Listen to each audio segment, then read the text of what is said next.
I like new releases for old consoles because it breathes life back into them. It makes them relevant again. And I always enjoy picking up new ones and checking out new ones from new companies because it's always fun and it always seems to sort of follow a pattern. You know, you get a lot of platformer games and whatnot. But fighting games are one of my favorite genres, and the Super Nintendo was full of great fighting games. So when I heard about a game called Unholy Night for the Super Nintendo that was a new fighting game being released in 2017, I was obviously very interested. The pedigree is there, it's ex-SNK members who worked on this game, so Unholy Night sounded like something cool. It sounded like something I would want to check out. It was currently like 20 bucks on Amazon at the time of this video, so I decided to go ahead and pick it up. I mean, it's a complete in-box new Super Nintendo game. That it was released by Retroism. Now, it seems like this game was on Kickstarter and did not meet its goal, so Retroism ended up picking it up and releasing the game. So, how is the game? We're going to unbox it, we're going to take a look at it, and I've already played the game, and it's not great. It's not great.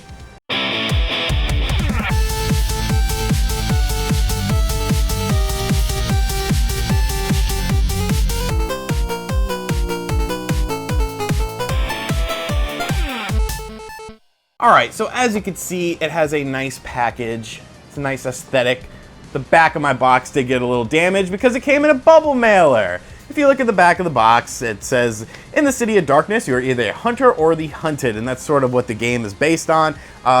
Original one-on-one fighting game from the creators of multiple past masterpieces. Dynamic combat system with special attacks, cross attacks, guard, cancel attacks, tactical attacks, and super special abilities. 32 megs of 16-bit fighting gaming bliss and compatible with the Super NES system. I mean, I hope it'd be compatible with the Super NES system. So, unboxing it, it's pretty cool actually, to be perfectly honest with you. It comes with a full color manual that basically tells you different attacks for different characters, a little bit of the backstory. I actually really like the manual. The manual is one of my favorite things about the game. Kind of foreboding what's going to happen with the actual game.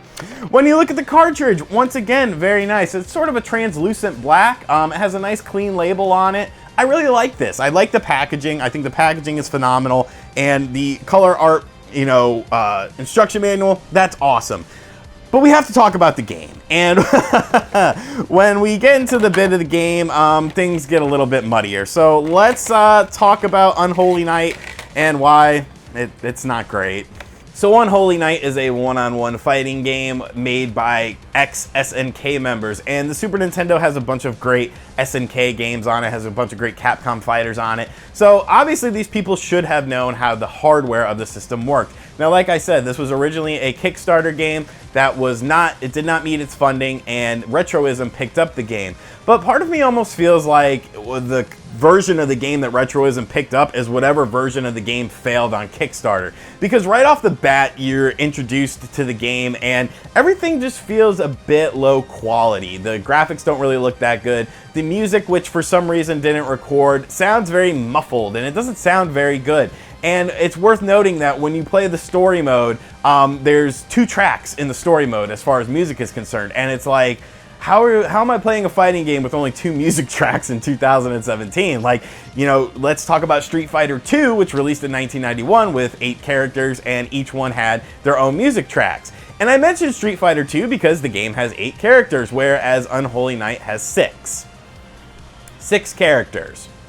6 different characters to choose from in a fighting game. Like, come the hell on! How do you only have 6 characters? Like, that's not enough characters. Like, it's silly to me that there's only 6 people in the game to choose from. But alas, maybe the gameplay is so good that it doesn't matter. Maybe the graphics in the game and the control are so tight and refined that it doesn't matter. Each of the 6 characters is good enough and each of the characters feels well enough. Well, I started up the story mode and I couldn't really tell you much about the story mode because the text goes by so fast. Something about, you know, good guys and bad guys, demons and darkness, whatever, you know, very cliche. But there's 3 characters that are like light characters and 3 characters that are like darkness characters. So you choose a character and then you're put into the game. And once you start up the game, you see it looks like a Game Boy Advance game. And really, that's not a terrible thing to say, but it doesn't look like a Super Nintendo game, if that makes any sense. It almost feels like the game was stretched out from a Game Boy Advance style and put into a Super Nintendo game,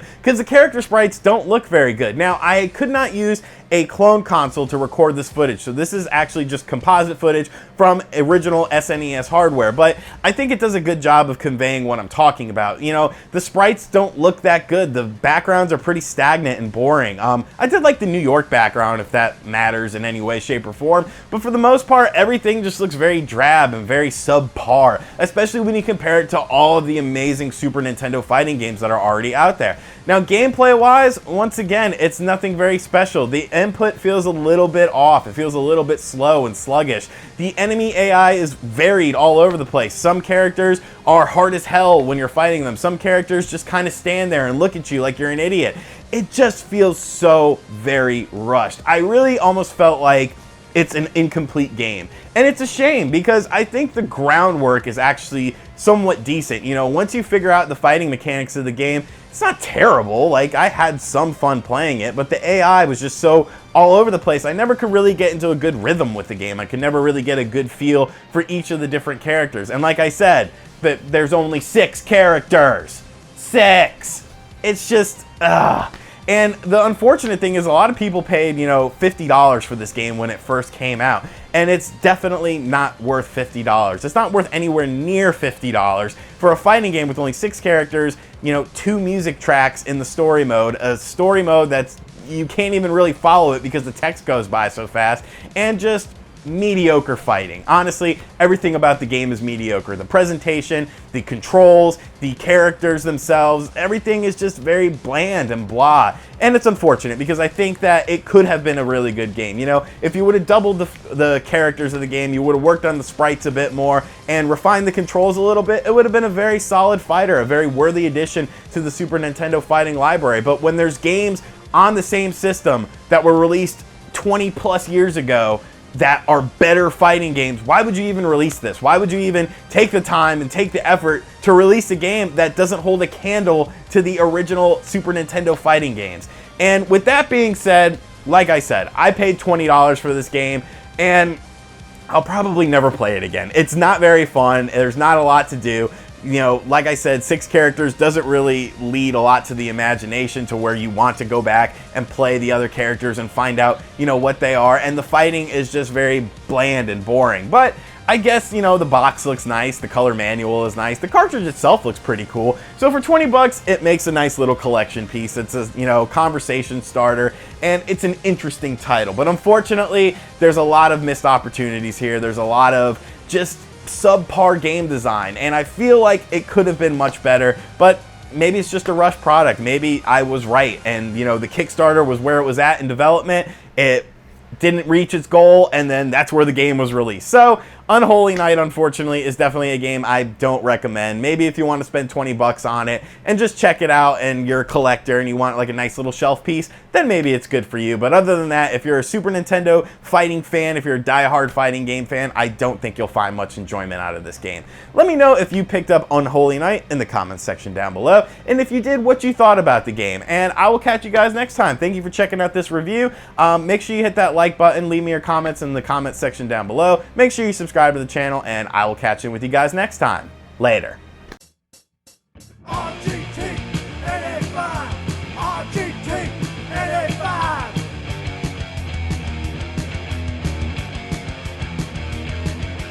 RGT, NA5.